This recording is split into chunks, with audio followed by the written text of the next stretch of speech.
Kaduthuruthy saint George L P സ്കൂളിന്റെ 87ാമത് വാർഷിക ആഘോഷം നടന്നു. കടുത്തുരുത്തി പഞ്ചായത്ത് പ്രസിഡന്റ് റോയ് ജോർജ് ഉദ്ഘാടനം ചെയ്തു. നമുക്ക് ഭാഗികമായി വസ്ത്രം ധരിച്ചിരുന്ന മുണ്ടെടുക്കുകയും ഒക്കെ ചെയ്തിരുന്ന കുറച്ച് ആളുകളെ, അതും ഒരുപക്ഷെ പല പണി സ്ഥലങ്ങളിൽ നിന്നും ബലമായി പിടിച്ചുകൊണ്ട് വന്നവരായിരിക്കും ആദ്യത്തെ വിദ്യാർത്ഥി. പക്ഷെ ഒന്നുണ്ട്, 87 വർഷങ്ങൾക്ക് മുമ്പ് ഇന്ന് നമ്മൾ കാണുന്ന കടുത്തുരുത്തിയുടെ ഭൗതിക സൗകര്യങ്ങളൊന്നും ഇല്ലാതിരുന്നൊരു കാലത്ത് ഇന്ന് നമുക്ക് ചുറ്റും കാണുന്ന ഈ കെട്ടിടങ്ങളോ നമ്മൾ താമസിക്കുന്ന നല്ല ഭവനങ്ങളോ അല്ലെങ്കിൽ നമ്മളുടെ ഇപ്പോഴത്തെ ഇൻഫ്രാസ്ട്രക്ചർ ഒന്നും ഇല്ലാതിരുന്നൊരു കാലത്ത് ഒരുപക്ഷെ ഈ സ്കൂൾ പോലും തുടങ്ങിയൊരു ഓലപ്പുരയിലായിരിക്കും.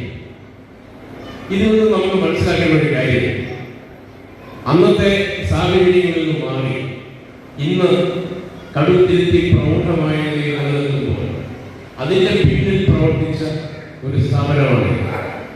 87 വർഷങ്ങൾക്ക് മുമ്പ് ഈ നാട്ടിലെ ആളുകൾക്കിടയിൽ വിദ്യാഭ്യാസത്തിന്റെ പ്രസക്തി വിളിച്ചു പറയുകയും വിദ്യാഭ്യാസത്തിലേക്ക് ആളുകളെ നയിക്കുകയും ചെയ്യുന്നതുകൊണ്ടാണ് ഇന്ന് നമ്മൾ കാണുന്ന ഈ ഭൗതിക സൗകര്യങ്ങളിലേക്ക് നമ്മൾ വളർന്നു വന്നത്. School manager father John Palithottam അധ്യക്ഷനായിരുന്നു. School assistant manager father Abraham Biriyappuram, പ്രധാനാധ്യാപിക സിസ്റ്റർ ലിസിമോൾ വി കെ, ജില്ലാ പഞ്ചായത്ത് അംഗം ആൻമരിയ ജോർജ്, ജനപ്രതിനിധികളായ Jincy Elizabeth, Dhanya Venugopal, Laisamma Thomas, staff secretary sister PG Bindumol, PTA president Prince Varghese തുടങ്ങിയവർ പ്രസംഗിച്ചു. കുട്ടികളുടെ വിവിധ കലാപരിപാടികളും കരാട്ടെ എക്സിബിഷനും നടന്നു.